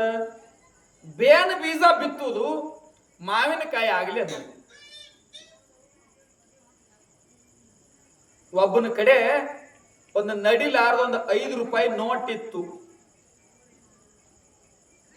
ಯಾರಿಗ ಹಾಕ್ಬೇಕು ಇದನ್ನ ನೋಟ ಅಂತ ವಿಚಾರ ಮಾಡುತ್ತಿದ್ದ ಅವನು. ಯಾರಿಗ ಮಂಟ್ ಹಾಕ್ಬೇಕಿದನ್ನ, ಯಾರ ಅಂಗಡಿಯಾಗಿ ನಡಿಲಾರ ನೋಟ್ ನಡೆಸ್ಬೇಕನ ನಾವು ವಿಚಾರ ಮಾಡ್ದ. ಬಸ್ನಾಗ ಕುಂದಿರ್ಬೇಕು, ಬಸ್ ಬಿಡ್ತದ, ಬಿಡು ಸಮಯಕ್ಕೆ ಪೇಪರ್ ಮಾರ್ಕೋತ್ ಬರ್ತಾರ. ಪೇಪರ್ ಕೊಡೋ ತಮ್ಮ ಅಂತ ಅವನ ಕಡೆ ಪೇಪರ್ ತಗೋಬೇಕು. ಬಸ್ ಬಿಡ್ತಿರ್ತದ, ಅವಾಗಿ ಹರಿದಿದ್ ನೋಟ್ ಅವನಿಗೆ ಕೊಟ್ರಾಯ್ತು, ಅವನ್ ಬಸ್ ತರುತ್ತಾನೇನು ನೋಡು ದಮ್ ಅಂತ ಹೇಳಿ ಬಸ್ನಾಗ ಕುಂತ ಪೇಪರ್ದವನಿಗೆ ಒದರ್ದ. ಪಾಪ ಪುಣ್ಯಾತ್ಮ ಇವನಿಗೆ ಪೇಪರ್ ಕೊಟ್ಟ, ಆ ನಡಿಲಾರ ನೋಟ್ ಇವ ಅವನಿಗೆ ಕೊಟ್ಟ. ಬಸ್ ಹೋಯ್ತು. 1 ಕಿಲೋಮೀಟರ್ ಹೋಗಿತ್ತು ಬಸ್. ಇವ ವಿಚಾರ ಮಾಡ್ದ, ನೋಡಿ ಎಷ್ಟು ಶಾಣೆ ಇದ್ದೀನ, 5 ರೂಪಾಯಿ ನಡಿಲಾರ ನೋಟ್ ಶಾಣೆತನ ಉಪಯೋಗ ಮಾಡಿ ಅವನಿಗೆ ನಡೆಸದ. ಹಿಂಗ್ ಮಾಡಿದ್ರೆ ಜೀವನ ಆಗ್ತದ್ರಿ. ಅತ್ತಿವ ಹಿಗ್ಗಿದ್ದ, ಖುಷಿ ಪಡುತ್ತಿದ್ದ. ಆದ್ರೆ ಭಗವಂತನ ನ್ಯಾಯದಾಗ ಈ ನ್ಯಾಯ ನಡೆದಿದ್ದಿಲ್ಲ. ನ್ಯಾಯ ಏನಾಗಿತ್ತು, ಇವ ನೋಟ್ ನಡಿಲಾರ್ದ ಅವನಿಗೆ ಕೊಟ್ಟ ಮಂಟ್ ಹಾಕ್ಬೇಕಂತಿದ್ದ. ಭಗವಂತ ಏನ್ ಮಾಡಿದ್ದ ಅಂತ ಕೇಳಿದ್ರ 5-6 ದಿವಸ ಹಿಂದಿನ ಪೇಪರ್ ಅವ ಇವನಿಗೆ ಕೊಟ್ಟಿದ್ದ. 5-6 ದಿವಸ ಹಿಂದೆ ಪ್ರಿಂಟ್ ಆಗಿದ್ದ ಪೇಪರ್ ಇವನಿಗೆ ಕೊಟ್ಟಿದ್ದ. ಇದು ಯಾಕೆ ಹೇಳುವುದು ಬರ್ತತ್ ಕೇಳಿದ್ರೆ, ನೀವು 5 ರೂಪಾಯಿ ಇಲ್ಲ 10 ರೂಪಾಯಿ ಇಲ್ಲ ಬರೇ 1 ರೂಪಾಯಿ ಯಾರಿಗಾದ್ರೂ ಮೋಸ ಮಾಡ್ಬೇಕಂತ ನೀವು ಮನಸ್ಸಿನಾಗ ನಿಶ್ಚಯ ಮಾಡ್ಕೊಂಡಿದ್ರಿ ಅಂದ್ರ, ಏನೋ ನಿಮ್ಮ ಚಾಣಾಕ್ಷತನದಿಂದ ಆ ಕೆಲಸ ಆಯ್ತು ಅಂದ್ರ, ಅವತ್ತು 1 ದಿನ ಇಲ್ಲ 2 ದಿನ ಇಲ್ಲ 1 ವಾರ ಬಿಟ್ಟು ಆ 1 ರೂಪಾಯಿಗೆ ನಿಮ್ದು 10 ರೂಪಾಯಿ 10 ಮೋಸ ಆಗಿರ್ತದ. ಅದು ನಿಮಗ್ ಗುರುತಾಗಂಗಿಲ್ಲ. ನಾ ಹಿಂಗ ಮಾಡಿದ್ದಕ್ಕೆ ನನಗೆ ಹಿಂಗಾಯ್ತು ಅನ್ಸಂಗಿಲ್ಲ. ಯಾಕ? ಇದು ಕಲಿಯುಗ. ಹಿಂದಿನ ಯುಗದಾಗ ಏನಿತ್ತ ಕೇಳಿದ್ರ, ಮುತ್ಯಾದರ ಪಾಪ ತಪ್ಪ ಮಾಡಿದ್ರು ಅಂದ್ರ ಮೊಮ್ಮಕ್ಕಳಿಗೆ ತಡ್ತಿತ್ತದ. ಆ ಕಾಲಮಾನು ಹೋಯ್ತು. ಮುಂದ್ ಬಂದಂಗ ಅಪ್ಪದ್ಯಾರು ಅವ್ದ್ಯಾರು ಪಾಪ ಮಾಡಿದ್ರ ಅಂದ್ರ ಮುಂದ್ ಮಕ್ಕಳಿಗೆ ತಡ್ತಿತ್ತು. ಅದನ್ನು ಹೋಯ್ತು. ಈ ಕಡೆ ಬಂದಂಗ ಸಣ್ಣವ್ರಿದ್ದಾಳ ಪಾಪ ಮಾಡಿದ್ರಂದ್ರ ಮುಪ್ಪಿನ ವಯಸ್ಸಿನಾಗ ಇನ್ನೇನು ಒಂದು ಸ್ವಲ್ಪ ಸಾಯು ಸಮಯದಾಗ ಅವಾಗ ತಟ್ಟತದ್ರಿ ಪಾಪ. ಅದನ್ನು ಹೋಯ್ತು. ಈ ಸದ್ದಿನ ದಿನಮಾನದ ವರ್ತಮಾನದ ಕಾಲಮಾನದ ಪರಿಸ್ಥಿತಿ ಎಂತದ ಅಂದ್ರ, ನೀ ಏನಾದರೂ ಮುಂಜಾನೆ ತಪ್ಪು ಮಾಡ್ದಿ, ಮುಂಜಾನೆ ಪಾಪ ಮಾಡ್ದಿ ಅಂದ್ರ ಅದರ ಫಲ 10 ಮುಣಗಟ್ಟಿಗೆ ಅನುಭವಿಸ್ತಿ. ಮುಂಜಾನೆ ಏನಾದ್ರೂ ನೀವು ಒಬ್ಬನಿಗೆ ಮೋಸ ಮಾಡ್ದಿ, ಅದ್ರ ಫಲ 10 ಮುಣಿಗೆ ಅನುಭವಿಸ್ತಿ. 18 ಪುರಾಣಗಳ ಆಧಾರವಾಗಿ ಇಟ್ಟುಕೊಂಡೇ ಒಂದು ಮಾತು ಹೇಳಿದ್ರು, ಪರೋಪಕಾರಾಯ ಪುಣ್ಯಾಯ ಪಾಪಾಯ ಪರಪೀಡನಂ. ಯಾರಿಗಾದ್ರೂ ನೀವು ತೊಂದರೆ ಮಾಡ್ತಿದ್ದೆ ಅಂದ್ರೆ ಅದು ನಿನ್ನಿಂದ ಪಾಪನೇ. ಯಾರಿಗಾದ್ರೂ ನೀವು ಉಪಕಾರ ಮಾಡ್ತಿದ್ದೆ ಅಂದ್ರೆ ಅದು ಪುಣ್ಯ. ಉಪಕಾರ ಮಾಡುವ ಸಲುವಾಗಿ ಆಕಳ ಹುಲ್ಲು ತಿಂದ ಹಾಲು ಕೊಡ್ತದ, ಗಿಡ ಬಿಸಿಲಾಗ ನಿಂತು ನಿಮಗ್ ಹಣ್ಣು ಕೊಡ್ತದ, ಭೂಮಿ ನಿಮಗ್ ಹೊರ್ತದ, ನಿಮಗ್ ಮತ್ತೆ ಒಡಲಾಗ ಹಾಕೋತದ, ನಿಮಗ್ ಬಿತ್ತಿ ಬೆಳಿಲಿಕ್ಕೆ ನೀರ ಬೆಳಿ ಎಲ್ಲಾನು ಕೊಡ್ತದ. ಭೂಮಿ ಮ್ಯಾಗಿರುವಂತಹ ಮನುಷ್ಯ ಏನ್ ಮಾಡ್ಲಿಕ್ಕೆ ಸಾಧ್ಯ ಅದ? ಏನ್ ಮಾಡವ್ ಇದ್ದೇವ್ ನಾವು? ಸ್ವಲ್ಪ ವಿಚಾರ. ನನ್ನ ಜೀವನ ಇಟ್ಟು ಆರಾಮಿದ್ರೆ ಸಾಕು, ಅವ್ರು ಮತ್ತೊಬ್ರ ಜೀವನಕ್ಕೆ ಬೆಂಕಿ ಹತ್ತುವಲ್ಲ ಲೆಕ್ಕ. ಉಪಯೋಗ ಆಗ್ಬೇಕಲ್ಲ. ಯಾಕೆ ಉಪಯೋಗ ಆಗ್ಬೇಕಂತ ಕೇಳಿದ್ರ, 84 ಲಕ್ಷ ಜೀವರಾಶಿಗಳಲ್ಲಿ ಶ್ರೇಷ್ಠವಾದ ಜನ್ಮ ಇದು. ಯಾಕ? ಇವನಿಗೆ ಎಲ್ಲಾನು ಅನುಭವದ. ಪಾಪ ಮಾಡಿದ್ರೆ ಏನಾಗ್ತದ, ಪುಣ್ಯ ಮಾಡಿದ್ರೆ ಏನಾಗ್ತದ, ದಾನ ಮಾಡಿದ್ರೆ ಏನಾಗ್ತದ, ಮಾಡ್ಲಿಲ್ಲ ಅಂದ್ರೆ ಏನಾಗ್ತದ, ಹೆಂಡ್ರಿ ಯಾರು, ಮಕ್ಕಳು ಯಾರು, ಜೀವನ ಏನು, ಹೊಲ ಏನು, ಮನಿ ಎಲ್ಲಾನು ಕೂನದ. ಪ್ರಾಣಿಗಳಿಗೆ ಇದು ಹ್ಯಾಂಡ್ರು, ಮಕ್ಕಳು, ಹೊಲ ಅವು ಯಾವಕ್ಕ ಕೂನಿಲ್ಲ. ಮನುಷ್ಯಾಗ ಗುರುತದ ಇಂಥದೆಲ್ಲ ತಿಳ್ಕೊಂಡೆ ಶ್ರೇಷ್ಠ ಮಾನವ ಜನ್ಮ. ಇಂಥ ಜನ್ಮ ತಗೊಂಡು ಬಂದು ಒಂದು ದಿನಾನು ಭಗವಂತನ ನಾಮಸ್ಮರಣೆ ಮಾಡ್ಲಾರದೆ, ಮಾಡೋರು ಮಾಡ್ತಿದ್ರು ಶಾಂತ ಕೂತು ಕೇಳಲಾರದೆ, ಬರೇ ಚಟಗಳಿಗೆ ಜೀವನ ಕೊಟ್ಟು ಎಷ್ಟೋ ಮಂದಿ ಪ್ರಾಣ ಬಿಟ್ಟಾರ. ಒಂದಿನಾರೇ ಭಗವಂತನ ನಾಮಸ್ಮರಣೆ ಕೇಳಬೇಕತ್ತಾರ. ಯಾಕೆ ಕೇಳಬೇಕು? ಪುರಂದರದಾಸರು ಅದರ ಸಲುವಾಗಿ ಹೇಳಿದ್ರು, ಶಿವನಾಮವನ್ನು ನುಡಿಯದ ಬಾಯಿ ಬಚ್ಚಲ ಕುಣಿಯಂತೆ, ಹರಧ್ಯಾನವನ್ನು ಮಾಡದ ಮನುಜ ಹಾಳದೇಗುಲಂತೆ. ಶಿವನಾಮ ನುಡಿಲಾರ ಬಾಯಿ ಏಸಿದ್ರಿ ಏನದ್ರಿ? ಹೆಂಡನ್ ಹುಳ ಹುಟ್ಟಿ ಹುಳ ಸತ್ತಂಗತ್ತ. ಏಸ್ ಹುಟ್ಟಿ ಏಸ್ ಹತ್ರಿ ಅನ್ನ. ಹುಬ್ಬಳ್ಳಿ ಸಿದ್ಧಾರೂಢರಿದ್ದ ಕಾಲಕ್ಕೆ ಒಬ್ಬ ಕಾಯಿ ದಿನ ಶಾಸ್ತ್ರ ಕೇಳಕ್ ಹೋಗ್ತಿದ್ಳು ಮಠಕ್ಕ. ಶಾಸ್ತ್ರದಾಗ ಹೇಳಿದ್ರು ಸಿದ್ಧಾರೂಢರ ಅವತ್ತ, ಜಗತ್ತಿನ ಅಣುರೇಣು ತೃಣಕಾಷ್ಟಗಳಲ್ಲಿ ಎಲ್ಲ ಕಡೆನೂ ಭಗವಂತದಾನ, ಎಲ್ಲ ಕಡೆನೂ ದೇವರದಾನ, ಭಗವಂತ ತುಂಬಿಕೊಂಡಾನ. ಜಗತ್ತಿನಲ್ಲಿ ಎಲ್ಲ ಕಡೆನೂ ಭಗವಂತದಾನ. ಜಗದಗಲ ಮಿಗೆಯಗಲ ನಿಮ್ಮಗಲ ಪಾತಾಳದಿಂದ ತತ್ತ ನಿಮ್ಮ ಶ್ರೀಚಾರ. ಎಲ್ಲ ಕಡೆನೂ ಭಗವಂತದಾನ ಅಂತ ಹೇಳಿದ್ರ ಅವತ್ತ. ಆಯ್ ಕೇಳಿದ್ಲು, ಮನಿಗೆ ಬಂದಳು. ಗುರುವಿನ ಬಾಯಿಂದ ಶಾಸ್ತ್ರ ಕೇಳಿದ್ರಿಂದ ಭಾವ ಬದಲಾಗಿತ್ತು, ಮನಸ್ಸು ಪರಿವರ್ತನೆ ಆಗಿತ್ತು. ಮುಂಜಾನೆ ಕಸ ಹುಡುಗಿ ಕಸ ಒಯ್ದು ಚೆಲ್ಲಬೇಕತ್ತಿದ್ಳು. ಅವಾಗ ಅನಿಸ್ತು, ಈ ಕಸ ಒಯ್ದು ತಿಪ್ಪ್ಯಾಗ ಚೆಲ್ಲದಂದ್ರ ದೇವ್ರ ತಿಪ್ಪ್ಯಾಗನು ಇರ್ತಾನ, ಕಸ ತಿಪ್ಪ್ಯಾಗ ಚೆಲ್ಲದ್ರ ದೇವ್ರ ಮ್ಯಾಗ ಚೆಲ್ದಂಗ ಆಗ್ತದ. ಕಸ ಎಲ್ಲಿ ಚೆಲ್ಬೇಕನ? ಇದು ಸಿದ್ಧಾರೂಢರಿಗೆ ಕೇಳ್ಬೇಕಂತ ಹೇಳಿ ಕಸ ಮತ್ತ ಆ ಕಸಬರಿಗೆ ಎಲ್ಲಾನು ಹಿಡ್ಕೊಂಡು ಸಿದ್ಧಾರೂಢರ ಮಠಕ್ಕೆ ಬಂದಳು. ಇಪ್ಪ ನಿನ್ನೆ ಶಾಸ್ತ್ರದಾಗ ಹಿಂಗ್ ಹೇಳಿರಿ, ನಾ ಈ ಕಸ ತಿಪ್ಪ್ಯಾಗ ಚೆಲ್ಬೇಕಾಗ್ಯದ, ಇದು ಒಯ್ದು ತಿಪ್ಪ್ಯಾಗ ಚೆಲ್ದಂದ್ರ ಅಲ್ಲಿ ದೇವ್ರ ಇರ್ತಾನ, ಈ ಕಸ ದೇವ್ರ ಮ್ಯಾಗ ಚೆಲ್ದಂಗ ಆಗ್ತದ, ನಾ ಎಲ್ಲಿ ಚೆಲ್ಬೇಕ್ರಿ? ಸಿದ್ಧಾರೂಢರು ಹೇಳಿದ್ರತ್ತ ಅವಾಗ, ಯವ ಕಸ ಚೆಲ್ಲು ಜಾಗ ಒಂದ್ ಎರಡವ, ನಾ ಹೇಳ್ತೀನಿ ಆ ಜಾಗದಾಗ ಚೆಲ್ಯವ. ಎಲ್ಲಿ ಚೆಲ್ರಿ ಅಪ್ಪ ಅವ್ರ? ಯಾರ ಬಾಯಾಗ ಶಿವ ಶಿವ ಅನ್ನೋದು ಬರಂಗಿಲ್ಲ ಅವ್ರ ಬಾಯಾಗ ಚೆಲ್ಲಿ ಕಸ ಮೊದಲ ಅಂದ. ಯಾರ ಬಾಯಿ ಶಿವ ಶಿವ ನುಡಿಯಂಗಿಲ್ಲ ನೋಡು ಅವ್ರ ಬಾಯಾಗ ಚೆಲ್ಲಿ ಕಸ ಮೊದಲು. ಯಾರ ಕಿವಿ ಶಿವ ಶಿವ ಅನ್ನೋದು ಕೇಳಂಗಿಲ್ಲ ಅವನ ಕಿವ್ಯಾಗ ಚೆಲ್ಲಿ ಕಸ ಮೊದಲು. ಇದನ್ನೆಲ್ಲ ವಿಚಾರ ಮಾಡಿ ಇಟ್ಕೊಂಡೆ ಹೇಳಿದ್ರು, ನಿನ್ನ ಬಾಯಾಗ ಶಿವ ಶಿವ ಬರ್ತಿದ್ದಿಲ್ಲ ಅಂದ್ರ ನಿನ್ನ ಬಾಯಿ ಬಚ್ಚಲ ಕುಣಿ ಇದ್ದಂಗಪ್ಪ. ನಿನ್ನ ಶರೀರಲೆ ₹1 ದಾನ ಮಾಡ್ತಿದ್ದಿಲ್ಲ ಅಂದ್ರ ಹಾಳು ಬಿದ್ದು ದೇಹಗಳಿದ್ದಂಗಪ್ಪ ನೀ. ಅದಕ್ಕೆ ವಿಚಾರ ಮಾಡಿಕೊಂಡೆ, ವರ್ಷ ಪೂರ್ತಿ ನಮಗೆ ಕೇಳೋದು ಆಗಂಗಿಲ್ಲ ತಿಳ್ಕೊಂಡೆ. ವರ್ಷನ 12 ತಿಂಗಳದಾಗ 1 ತಿಂಗಳು ಮಾಡಿದ್ರು, ಶ್ರಾವಣ ತಿಂಗಳು. ಅವಾಗರೆ ಕೇಳಿ, ದಂಧಾ ಭಾಳ ಇರ್ತಾವ್ರಿ. ಅವಾಗ ಶ್ರಾವಣ ತಿಂಗಳು 1 ತಿಂಗಳು ಕೇಳೋದಾಗಲ್ಲ. ಆಯ್ತಪ್ಪ ಇದು ಬ್ಯಾಡ, 9 ತಿಂಗಳ ಇದು 9 ದಿನಾರಿ ಕೇಳು ಮಾರಾಯ. ನವರಾತ್ರಿ ಟೈಮ್ದಾಗ 9 ದಿನಾರಿ ಕೇಳು, 1 ತಿಂಗಳು ಆಗಂಗಿಲ್ಲ ಅಂದ್ರೆ 9 ದಿನ ಆದ್ರೂ ಭಾಳ ಆತದ್ರಿ, ಇನ್ನೊಂದು ಸು ಕಮ್ಮಿ ಮಾಡ್ರಿ. 9 ದಿನಾನು ಭಾಳ ಆಯ್ತಾ, ಅಲ್ಲಿ ಬಿಡು, ಒಂದು 5 ದಿನಾರಿ ಕೇಳು ಗಣಪತಿ ಕುಂದ್ರಸದೇಳಾಗ. ಮಳಿ ಇರ್ತದ್ರಿ, ಭಾಳ ಇರ್ತದ ದಂಧ ಅವಾಗನು ಆಗಂಗಿಲ್ರಿ. ಇದನ್ನೂ ಆಗ್ಲಿಲ್ಲ ಅಂದ್ರ 1 ದಿನಾರಿ ಕೇಳು ಪುಣ್ಯಾತ್ಮ. ಶಿವರಾತ್ರಿ ಶಿವ ಶಿವ 1 ದಿನಾರಿ ಅನು. ಉಪವಾಸ ಮಾಡುದು ಈ 1 ದಿನ ಶಿವ ಶಿವ ಅನ್ನೋದೇನ್ ಈಗಲ್ರಿ. ನಾನು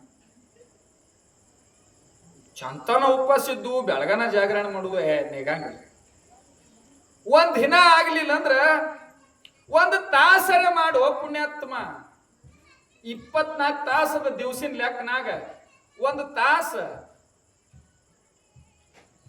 ತಾಸರೆ ಮಾಡತ್ತಂದ್ರ ಇವ ಆತಾನ 1 ತಾಸ ಆದ್ರೂ ಭಾಳ ಆತದ್ರಿ. ನನಗ ಅತ್ತನು ಬಿಟ್ಟು ಬರೋದಾಗಲ್ಲ. 1 ತಾಸ ಆಗಂಗಿಲ್ಲ. ಮುಂಜಾನೆ ಲಿಂಗ ಪೂಜೆ ಮಾಡ್ಕೊಳ್ಳೋ ಮುಂದ ಒಂದು ನಿಮಿಷರೇ ಅನು ಶಿವ ಶಿವ ಶಿವ ಓಂ ನಮ ಶಿವ ಶಿವ 1 ನಿಮಿಷರೇ ಅನು. ಎಷ್ಟು ಸಲ ಅನ್ಬೇಕ್ರಿ ಅಮ್ಮ? 108 ಸಲ ಅಂದ್ರೆ ಚಲೋ ಆಗ್ತತ್ತಮ್ಮ. 108 ಆದ್ರೂ ಭಾಳ ಆತದ್ರಿ ಅಮ್ಮ. ಮತ್ ಎಷ್ಟು ಸಲ ಆತಿ? ಏನೋ ಅಪ್ಪಿ ತಪ್ಪಿ ಅನು ಅಂದ್ರಿ ಅಂದ್ರ 1 ಸಲ ಆತಿ ನೋಡ್ರಿ, 1ದೇ ಸಲ ರೀ. ಅವ್ರಂದ್ರು, ನಿನ್ನ ಜನ್ಮದಾಗ ನಿನ್ನ ಜೀವನದಾಗ 1ದೇ ಸಲ ಅನ್ನೋದೇ ಇತ್ತು ಪುಣ್ಯ ಅಂದ್ರ ಅಟ್ಟರೇನೋಪ್ಪ ಅಂದ್ರ. ವರ್ಷ ಆಗ್ಲಿಲ್ಲ, ತಿಂಗಳಾಗ್ಲಿಲ್ಲ, 9 ದಿನ ಆಗ್ಲಿಲ್ಲ, 5 ದಿನ ಆಗ್ಲಿಲ್ಲ, 1 ದಿವಸ ಆಗ್ಲಿಲ್ಲ, 1 ತಾಸ ಆಗ್ಲಿಲ್ಲ, 1 ಸಲ ರೇ.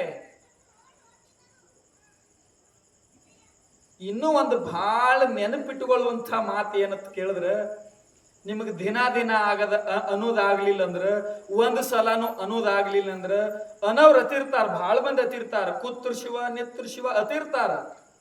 ಅವ್ರ ಅನು ಮುಂದೆ ಶಾಂತ ಕೂತು ಕೇಳೋದರೆ ಮಾಡ್ರಿ ಓ ಪುಣ್ಯಾತ್ಮರೇ.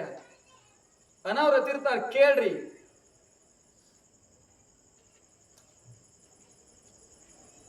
ಹೆಣ್ತಿ ಬಹಳ ಭಕ್ತಿವಂತ ಹೆಣ್ಮಗಳು. ಪುರಾಣ ಕೇಳ್ಬೇಕತ್ತಿದ್ಲು, ಪ್ರವಚನ ಕೇಳ್ಬೇಕತ್ತಿದ್ಲು, ಭಜನಾಕ್ ಹೋಗ್ಬೇಕತ್ತಿದ್ಲು, ಸತ್ಸಂಗಕ್ಕೆ ಹೋಗ್ಬೇಕತ್ತಿದ್ಲು. ಇಂಥ ಭಕ್ತಿವಂತಿ ಹೆಣ್ತಿ ದೇವ್ರಂದ್ರ ಮೈ ಉರಿಯುವಂಥ ಗಂಡ. ಅಂತವ್ರಿಗೆ ಗಂಟು ಬೀಳ್ತಿರ್ತಾರ. ದೇವ್ರಂದ್ರೆ ಮೈ ಉರಿತಿತ್ತ ಪುಣ್ಯಾತ್ಮಗ. ಹೆಣ್ತಿ 1 ತಿಂಗಳ ತನ ಪ್ರವಚನ ಕೇಳಕ್ ಹೋಗಿದ್ಲು ಮಠಕ್ಕ. ಇನ್ನು 1ದೇ ದಿವಸ ಉಳಿದಿತ್ತು. ಪುರಾಣ ಮಂಗಲ್ ಮಾಡೋರಿದ್ರು. ಹೆಣ್ತಿ ಅಂದಳು, 1 ತಿಂಗಳ ತನ ಹೋಗಿನ್ರಿ ನಾ, ನನಗೆ ಪುಣ್ಯ ಏನೋ ಭಗವಂತ ಕೊಟ್ಟಿರ್ತಾನ. ಇವತ್ತು 1 ದಿವಸ ಸರಿ ಹೋಗ್ರಿ ನೀವು, ಇವತ್ತು 1 ದಿವಸ ಏನೇ ಕಂಡೀಷನ್ ಹೋಗೇಬೇಕು ನೀವು. ನನಗಾಗಂಗಿಲ್ಲ ಅಣ್ಣ. ಇಲ್ರಿ, ನಿಮ್ ಕಾಲ್ ಬೀಳ್ತಾ ಹೋರಿ, ಇವತ್ತು 1 ದಿವಸ ಸರಿ ಹೋರಿ, ಪುಣ್ಯ ಬರ್ತದ. ಹಂಗ ಇದ್ದಂದ್ರ ಇವತ್ತು 1 ದಿವಸ ಯಾಕಾಗಲ್ಲ, ನಾ ಹೋತೀನಿ ಅಂದ. ಅವ ಹೋದ ಪುರಾಣಕ್ಕ ಪ್ರವಚನಕ್ಕ ಎಂದೂ ಬರ್ಲಾರ ಮನುಷ್ಯ ಅವತ್ತು ಪುರಾಣಕ್ಕೆ ಬಂದಾನಂದ್ರ ಆ ಪುರಾಣ ಹೇಳೋರು ಸುಮ್ ಕುಂದಿರ್ಬೇಕಲ್ಲ. ಅವ್ರೇನಂದ್ರು, ಬಂದ್ರಿ ಬಾ ಚಲೋ ಆಯ್ತು ಬರ್ರಿ ಬರ್ರಿ ಬಂದ್ರಿ ಬಾ ಚಲೋ ಆಯ್ತು ಬರ್ರಿ ಅಂತ. ಅವ ಬಾಗಲಾಗ ನಿಂತಂದ, ಬರೀ ಇದೇ ಅದೇನು ಪುರಾಣ ಬಂದವ್ರಿಗೆ ಬರ್ರಿನೇ ಅಂತಾರ, ಏನ್ ಚಂತಾನ ಇವ್ರು ಬಂದು ಕುಂದಿರ್ಬೇಕತ್ತಿದ್ದ. ಇವ್ರು ಸುಮ್ ಕುಂದಿರ್ಲಿಲ್ಲ, ಪುರಾಣ ಹೇಳವ್ರು. ಕೂತ್ರಿ ಬಾ ಚಲೋ ಆಯ್ತು ಅಲ್ಲೇ ಜಾಗ ಕುಂದಿರಿ ಕುಂದಿರಿ ಕುಂದಿರಿ ಅಲ್ಲ, ಬರೇ ಬಂದವ್ರಿಗೆ ಬರ್ರಿ ಕುಂದಿರಿ ಇದೇ ಅದೇನ್ ಪುರಾಣ? ಇಂಥದ್ದೇನು ಕೇಳೋದ್ ಹರ್ಕತ್ತಿಲ್ಲ ನನಗೆ. ನಾನು ಹೆಣ್ತಿ ಕೇಳಿರ್ಬೇಕು, ನಾ ಏನು ಕೇಳಂಗ ಯಾವ್ದು ಹೊಂಟ ಹೋತೀರಿ ಹೋಗಿ ಬರ್ರಿ ಚಲೋ ಆತ ಹೋಗಿ ಬರ್ರಿ ಅಂತ ಎದ್ದು ಹೋದ. ಹೆಣ್ತಿ ಕೇಳಿದಳು, ಇವತ್ತೇನ್ ಹೇಳ್ಯಾರಿ ಪುರಾಣದಾಗ? ಅಲ್ಲೇನ್ ಹೇಳ್ತಾರ? ಬಂದ್ರಿ ಬರ್ರಿ ಕೂತ್ರಿ ಕುಂದ್ರಿ ಹೊಂಟ್ರಿ ಹೋರಿ ಇದೇ ಹೇಳ್ತಾನ ಸ್ವಾಮಿ, ಬ್ಯಾರೆ ಏನು ಬರಂಗಿಲ್ಲ ನೀವು. ಏನೋ ಮಂತ್ರ ಇದ್ದಂಗೆ ಕಾಣ್ತದ್ರಿ ಇದು, ಅದಕ್ಕೆ ಅವ್ರು ಹೇಳ್ಯಾರ. ಏನ್ ಹೇಳ್ಯಾರ? ಅದೇ ಮತ್ತ ಬಂದ್ರಿ ಬರ್ರಿ ಕೂತ್ರಿ ಕುಂದ್ರಿ ಹೊಂಟ್ರಿ ಹೋರಿ ಏನ್ ಹೇಳ್ಯಾರ್ರಿ? ಮತ್ತ ಇವ್ ಇದೆ ಹೇಳ. 100 ಸಲ ಅನಿಸಲ್ರಿ ಹೆಣ್ಮಗಳು ಹೊಟ್ಟೆ ಬಿಡ್ಲಿಲ್ಲ. ಅಂದ ಅಂದ ಅಂದ ಅಂದ ಕುತ್ತಲೆ ಬಡಬಡ್ಸ್ಲಿಕ್ಕತ್ತವ. ಊಟ ಮಾಡಿ ಮಲ್ಕೊಂಡ್ರು 10, 11ರಿಂದ 12 ಗಂಟೆ ಆಗ್ಲಿಕ್ಕತ್ತಿತ್ತು.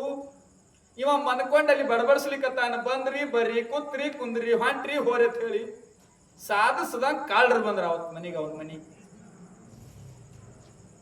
ಅವ್ರ ಹಗರ್ಕ್ ಮನ್ಯಾಗ ಒಳಗ್ ಕಾಲ್ ಇಡ್ತಿದ್ರು. ಇವ ಕಾಟದ ಮ್ಯಾಗ ಮನ್ಕೊಂಡಲ್ಲೇ ಬಂದ್ರಿ ಬಾ ಚಲೋ ಆಯ್ತು ಬರ್ರಿ ಬರ್ರಿ ಬರ್ರಿ ಅಂದ.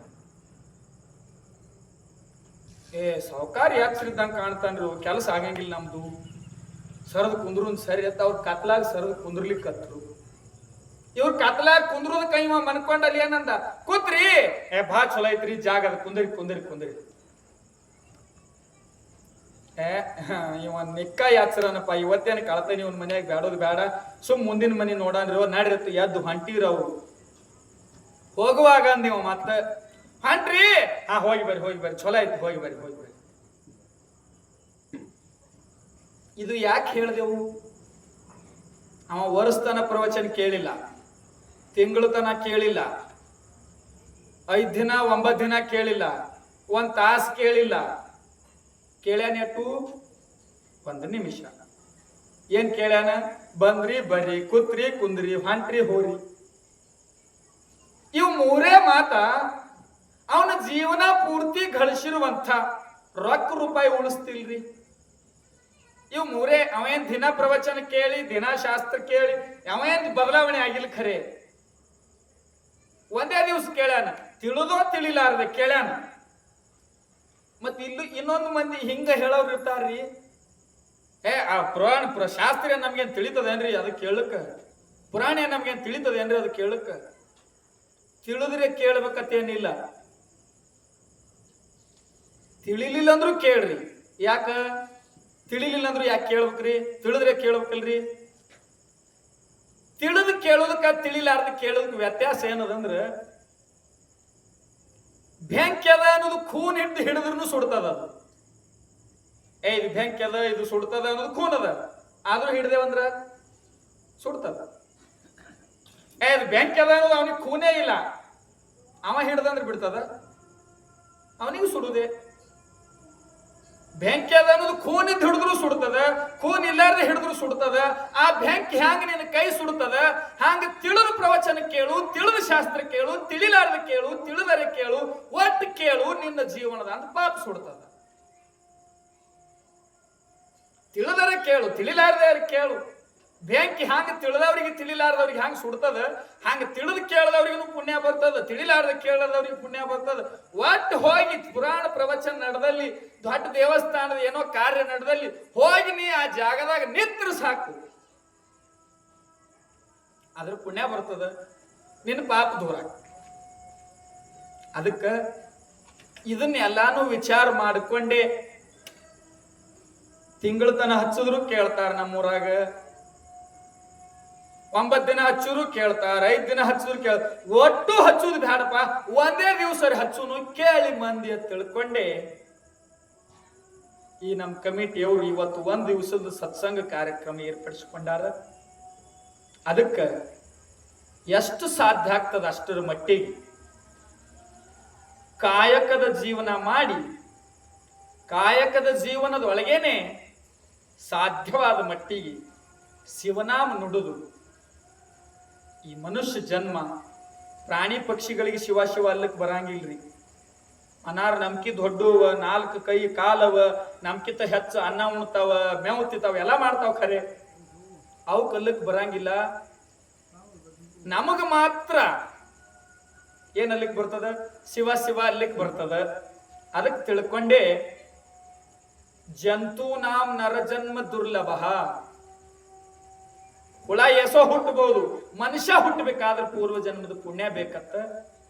ಎಲ್ಲಾ ಜನ್ಮಗಳಲ್ಲಿ ಪುಣ್ಯ ಮಾಡಿ ಮಾಡಿ ಮಾಡಿ ಆ ಪುಣ್ಯದ ರಾಶಿ ಉಳಿದಿತ್ತಂದ್ರೆ ಈ ಮನುಷ್ಯ ಜನ್ಮ ಸಿಗ್ತದ.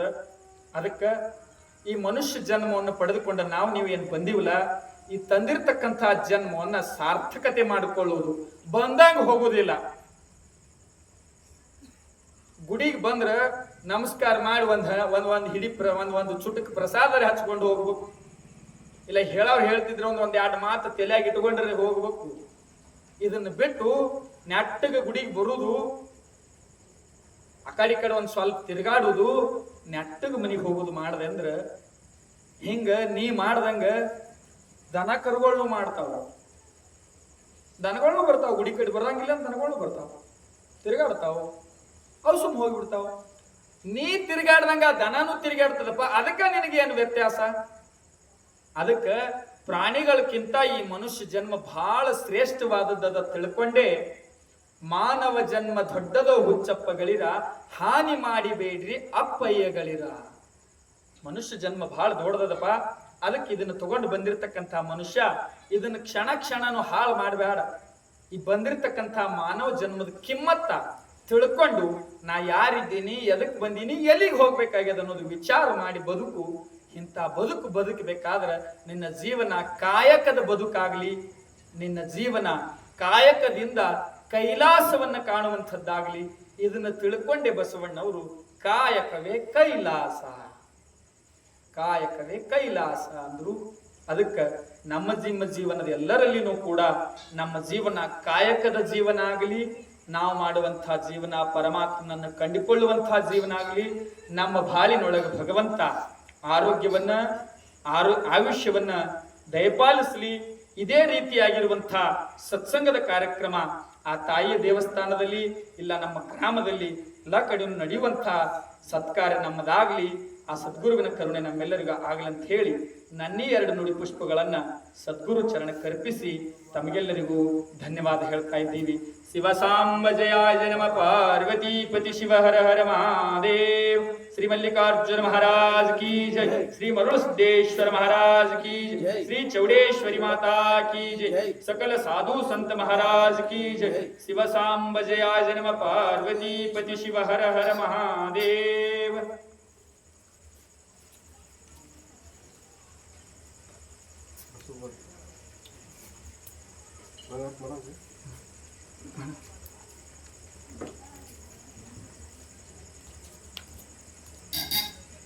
ಹಿರಿಯರಾಗಿರುವಂತಹ ತಂದೆಯ ಸ್ವರೂಪದವರಾಗಿರುವಂತಹ ಯಾವ ಬಸಪ್ಪ ಕಾಕ ರೇಖಾ ಅವರು ಕೂಡ ಏನೋ ನನ್ನ ಈ ಅದಲು ತೊದಲು ನುಡಿಗಳನ್ನು ಕೇಳಿ ತಮ್ಮ ಅಂತರಾತ್ಮದ ಕನ್ನಡಿಯಲ್ಲಿ ಅದನ್ನು ದೊಡ್ಡದಾಗಿ ಕಾಣಿಸಿಕೊಂಡು 21 ರೂಪಾಯಿ ಕಾಣಿಕೆಯನ್ನು ಕೊಟ್ಟಿದ್ದಾರೆ. ಭಗವಂತ ಅವರಿಗೂ ಕೂಡ ಆಯುಷ್ಯವನ್ನ ಆರೋಗ್ಯವನ್ನ ಕರುಣಿಸಲಿ. ಇದೇ ರೀತಿಯಾಗಿರ್ತಕ್ಕಂಥ ದಾನ ಧರ್ಮಗಳನ್ನು ಮಾಡುವಂತಹ ಕಾರ್ಯವನ್ನು ಆ ಭಗವಂತ ನೆರವೇರಿಸಿಕೊಳ್ಳಿ ಅಂತ ಹೇಳಿ ಕೇಳಿಕೊಂಡು ಅವರು ಕೊಟ್ಟ ಕಾಣಿಕೆಯನ್ನು ಸ್ವೀಕಾರ ಮಾಡಿ ಈ ಹಣವನ್ನ ಆ ದೇವಿಯ ಸನ್ನಿಧಾನಕ್ಕೆ ಅರ್ಪಿಸ್ತಾ ಇದ್ದೀವಿ. ಬರ್ರಿ ಮಂಗಳಾರತಿ ಮಾಡಿಬಿಡ ನೀನು. ಬರ್ರಿ ಎಲ್ಲರೂ ಬರ್ರಿ.